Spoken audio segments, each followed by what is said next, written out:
In 2019, Megacrit released Slay the Spire, a game that took the world by storm.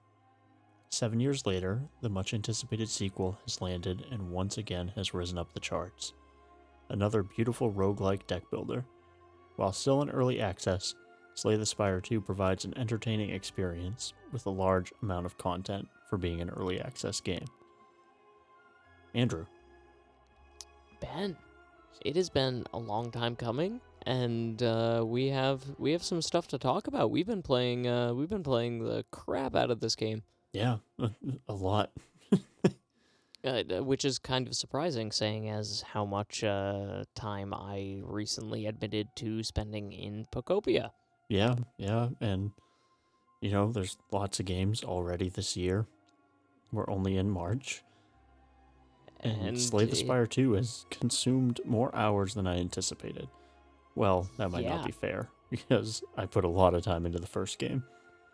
I would say more time than anticipated in a short amount of time. Yeah. It definitely falls into that category of a Mugenics, Binding of Isaac sort of game where you don't have to play it for a long amount of time. You can just pop in and out.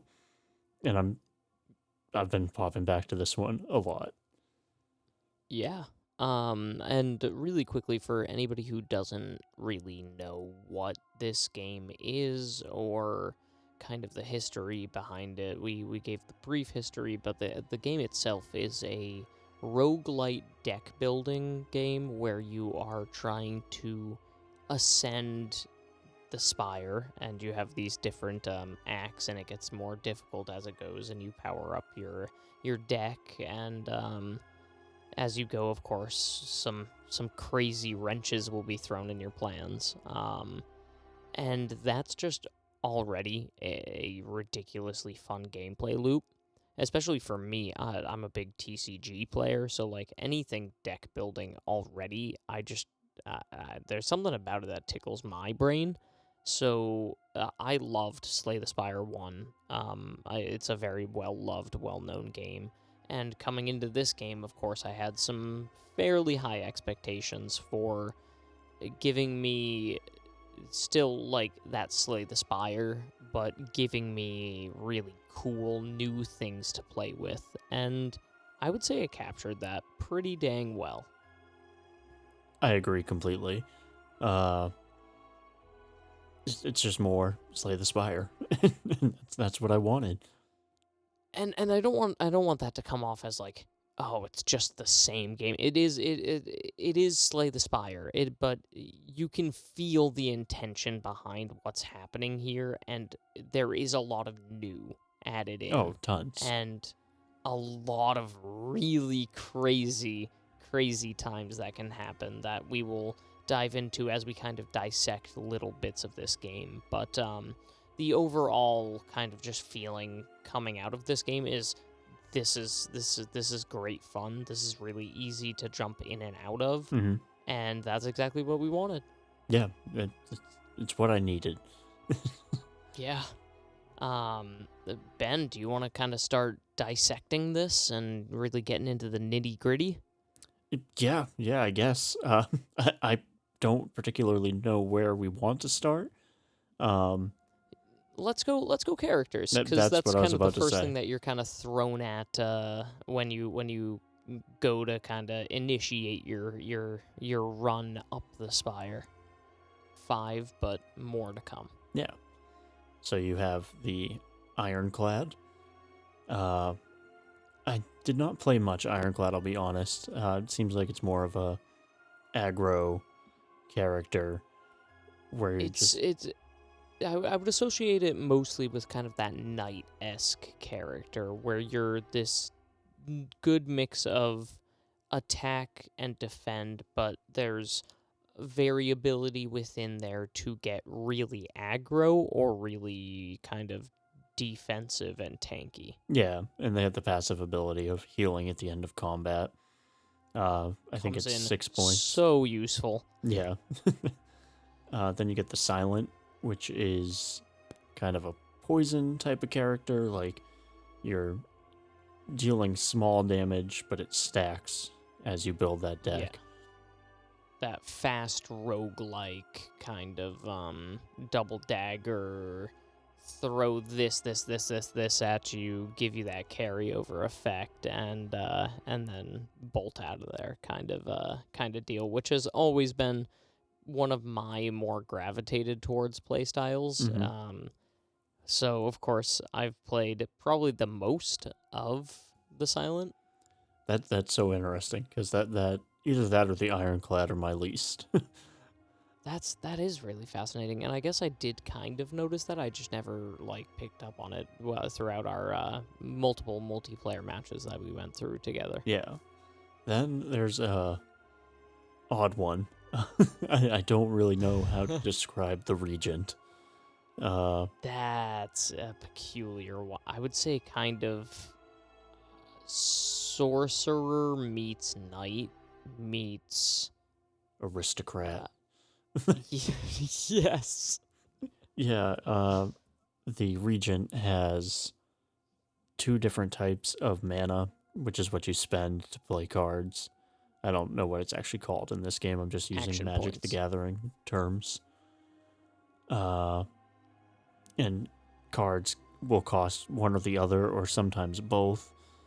And it's just a really interesting character. I like playing him It just because adds I don't. a lot of complexity to building out a deck, especially when you have to think about dual currency and the secondary currency. You actually have to utilize cards to generate that back after using. So there's a lot to this character that can make it really interesting. I just came off of recently a really intriguing and pretty strong run with the Regent. Mm, So there is a lot of really cool potential, and it's going to be a process learning it, but it feels rewarding in all of the moments that you do. yeah, I really like that class, mainly just because it's just throwing stuff at the wall, trying to figure out what works. Yeah. Then we get into probably my favorite class, the Necrobinder, which is Osty. It's a necromancer character who has this giant skeleton hand with them. Kind of operates. Spider hand. Yeah, it operates as a sponge to take damage, but you can use it to deal damage as well. I love this character. Like, Heck yeah. it's so much fun balancing buffing your little skeleton guard while trying to build shield to protect him, because your shield comes off before he takes damage. Oh yeah. And also there's dealing plenty damage. There's plenty of times where we've sat there and been like, "No, Osty, don't die, please, no, Hold on, buddy. please, you got this." More often than not, it's not me begging him, it's me apologizing. Or that. Take one yeah. for the team, Osty. Please, sacrifice yourself for us. And then our last character as of right now is the Defect, which is an automaton who's... It's really weird. I know I keep saying that, but he has these orbs that he generates around him based on cards you play. And I believe there's 4 different types of orbs. Let me run That's through this what in I've my noticed. There may be more than that. It's but 4 I or doubt 5. It. No, it's 4 or 5. I mean, I'm not going to rattle them off right now. We could figure it out, but it's way too late for that at night. Ice, dark, glass, electricity, Plasma. plasma. Boom. Yeah, Yep. 5. Yep. And each one of those orbs does a different thing every turn. That I am not listing off. Sorry. No. They all do different things. You can play the game and find out. And that's probably my second favorite class. I love just trying to build combos with those orbs. It is ridiculously fun. Yeah, I feel like in our multiplayer sessions, I probably played that one the most. And I would say that the most, but only just barely compared to the Necrobinder. Yeah, Yeah. Uh, yeah, no, it's just really fun to try to make those combos, and it doesn't always work great, but Yeah, but when I you get mean, rolling, you that get is the rolling. nature of the game. Yeah. And with each of these different characters you get to choose from, of course, you have a completely different card pool and options to kind of build off of as you progress. So that adds a significant amount of variability, and as more of these classes get added, of course, you get an entire pretty much new deck Mm-hmm. to go through and discover and experiment with. So there's endless possibilities to build off on that end of things. And then also to enhance you further, you get different relics. And these relics will kind of impact your character in some sort of way, like giving you more strength during a battle or giving you more max HP, stuff like that. And like the combat system paired with the character upgrade system slash deck upgrade system, it all just works really well together, and it feels like there's a lot to get to make it cater towards your playstyle, but also it feels difficult, of course, as a deck building game, where no matter who you're playing, there are some that feel easier at times, but no matter who you're playing, you're always going to have to figure out how the heck do I maximize this deck to its peak efficiency, because this boss that's coming up has like 800 health and hits me with 49 attack every other turn. Mm-hmm. Yeah, no, that Act 2 wall is difficult to break I through. swear I swear I will do it. I swear. Yeah. I don't know if that just says I'm bad at the game, but I still love playing it. Nah, it's definitely what it says about us. Yeah, yeah. Yeah, no, relics are. I love the relics. Just how they can switch up a run entirely. Like, we were playing Oh the other yeah. night, and one of the relics I got was a shovel, which gave me an extra action at the rest areas where I can dig and get a new relic. It was It's ridiculous. just, And we also had like 4 bonfires that were like coming up on that path. yeah, yeah, it's just wacky stuff. And like, I don't think I've even scratched the surface of how deep this goes, because you're continually unlocking new things as you complete these epochs, uh, which are pretty much open by experience points and things you do in runs. Yeah. And those, of course, open up all of these new relics and cards and stuff that are really fascinating. And really, it just, I'm curious how much we have to discover, because we really haven't scratched the surface, like you were saying. And that's really cool. And it's still in Um, early access. yeah, like it's still getting built. Um, and with that, we'll dive into kind of more of the other encounters. Or the encounters in general. So for the encounter layout per each like act slash floor, whatever you want to call it, you have combat encounters, mini boss slash elite encounters. Mm-hmm. You have shops, you have mystery, you have treasure chest, and you have the, of course, main boss fight.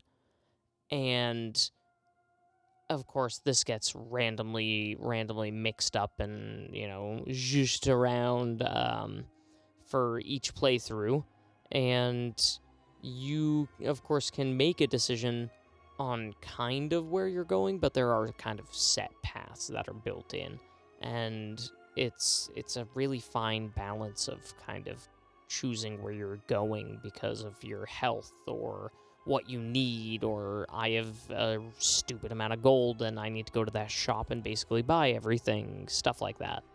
Yeah, I can't tell you how many times I've been playing and not paying attention to where I'm going. Like, I'll see the space or the location 3 spaces ahead, and I'm like, oh, I need to go to the store. What I didn't pay attention to was 2 spaces after that's an elite, and I'm at a quarter health already. Like, Yeah, I've lost many runs due to similar things, and it's definitely a kind of kick onto the ground and then like a, hey, you should probably pay attention to where you're going, because this game is unforgiving. And even the question mark spots Oh, are, they can be make or break. I hate Like, you could bridges. get amazing stuff, or you could get absolutely slammed into the abyss. Mm-hmm. Or not even slammed. It could just be something cruel, like I made the joke. I hate bridges. Uh, the bridge space when you get that on a question mark, you're losing a card in your deck. Yeah. It'll pick a card, and you can either discard that card or lose a certain amount of health. So first time I got that, I was like, oh, I'll lose the health. And then it pulls up another card randomly from your deck, and it asks you, do you want to discard this one or lose more health? It's And it awful. just keeps on cycling. Yep, until you throw something away. And that's such a cool little interaction, but also it's like, it's one of those things where you don't know what's about to happen because it's so wacky sometimes. And so you're sitting there and you're just like, all right, I really hope this plays out how I'm expecting it to play out. And it never does. No. In the best way possible. And with things playing out in the best way possible, not as planned, the combat. Because it's a deck building game, of course, you have the variability of what you draw. So the combat system where you're going throughout these turns, sometimes you'll draw a terrible hand and they're throwing a bunch of attack at you, and you're like, all right, well, I guess I just have to tank all of this damage. Yeah. And that kind of sucks. But it's like, well, gotta do what you gotta do.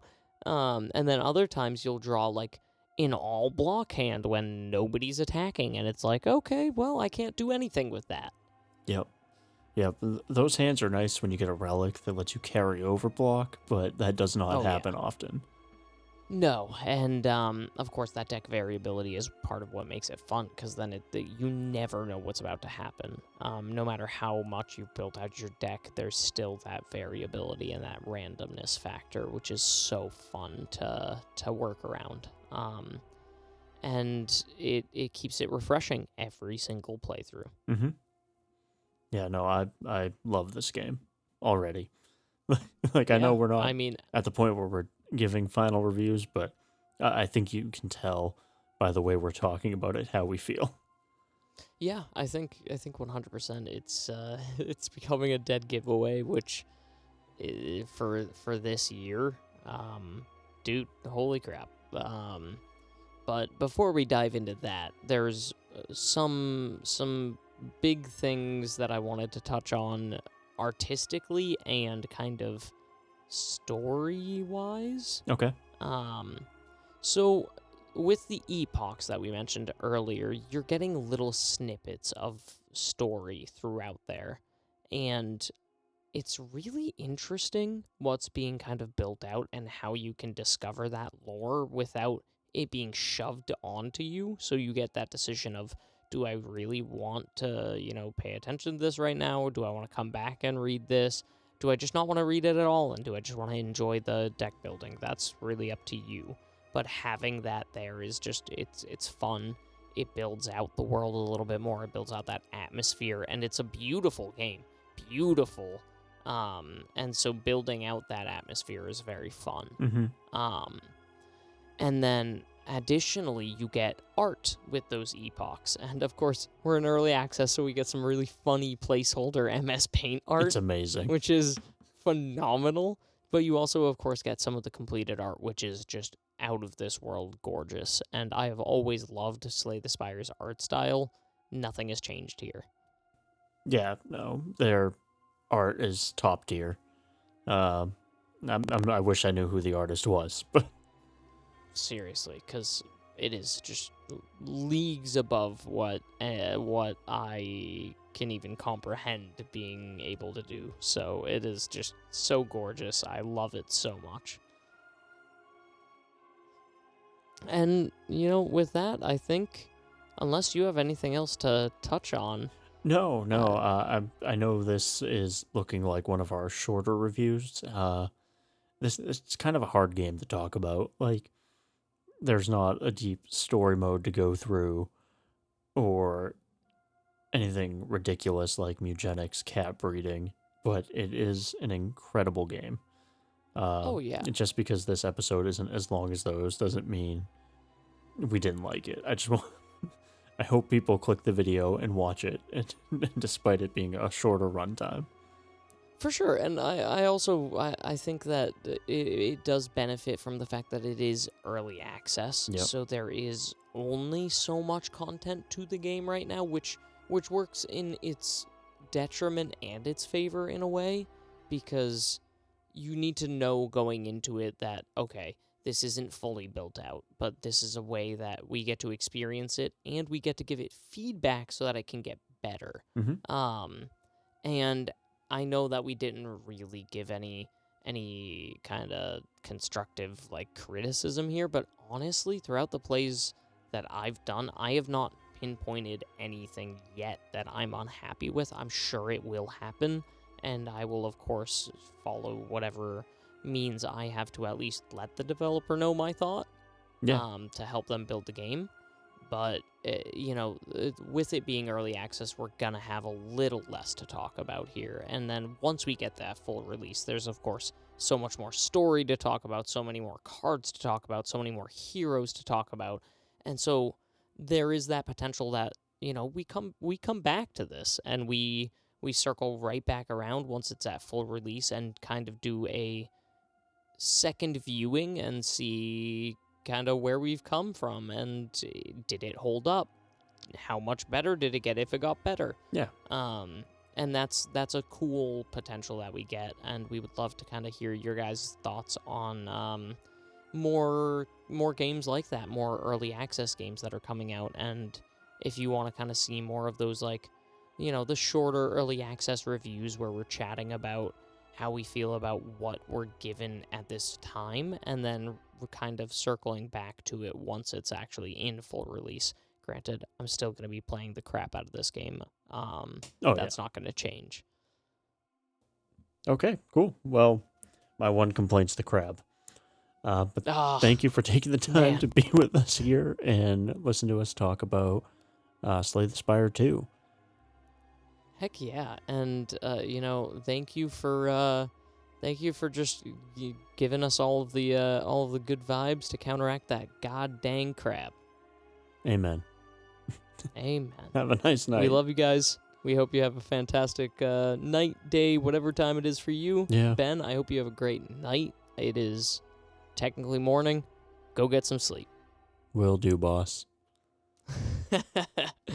See you guys later. Bye.